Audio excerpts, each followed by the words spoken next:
Your reel has been pinned का क्या मतलब होता है, ये आज की इस वीडियो में सीख लेते हैं। Your reel has been pinned का मतलब होता है कि आपकी रील को पिन कर दिया गया है। पिन करने का मतलब होता है कि जैसे किसी चीज़ को हम थोड़ा हाईलाइट कर देते हैं या सबसे ऊपर रख देते हैं तो उसको पिन करना कहते हैं।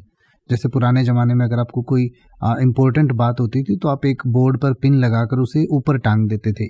तो उसी तरीके से आजकल सोशल मीडिया के ज़माने में कोई भी जो रील होती है और आप चाहते हैं कि वो रील सबसे पहले सबसे ऊपर दिखे, तो उसके लिए उसे आप पिन कर देते हैं। जैसे पिन कमेंट होता है तो पिन कर देते हैं किसी कमेंट को, तो और कितने भी कमेंट आते रहें वो कमेंट सबसे ऊपर रहेगा।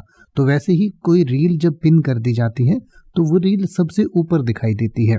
तो उसी के लिए कहा जाता है your reel has been pinned, यानी कि आपकी जो रील है वो पिन हो चुकी है, यानी कि अब ये फीड में सबसे ऊपर दिखाई देगी। यानी कि the message your reel has been pinned typically appears on social media platforms or content sharing apps.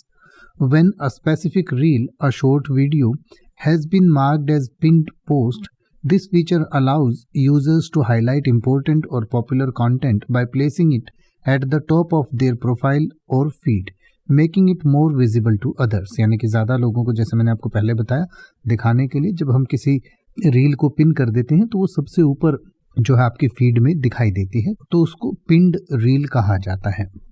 अब आप किसी भी वर्ड का मतलब हिंदी और इंग्लिश में YouTube पर सर्च कर सकते हैं। आपको मेरी वीडियो मिल जाएगी जिसमें आप बिना किसी फालतू बकवास के सीधा उस वर्ड का मतलब समझ पाएंगे। तो ऐसी ही वीडियोस को देखते रहने के लिए चैनल को सब्सक्राइब करें और बेल आइकन को प्रेस करें।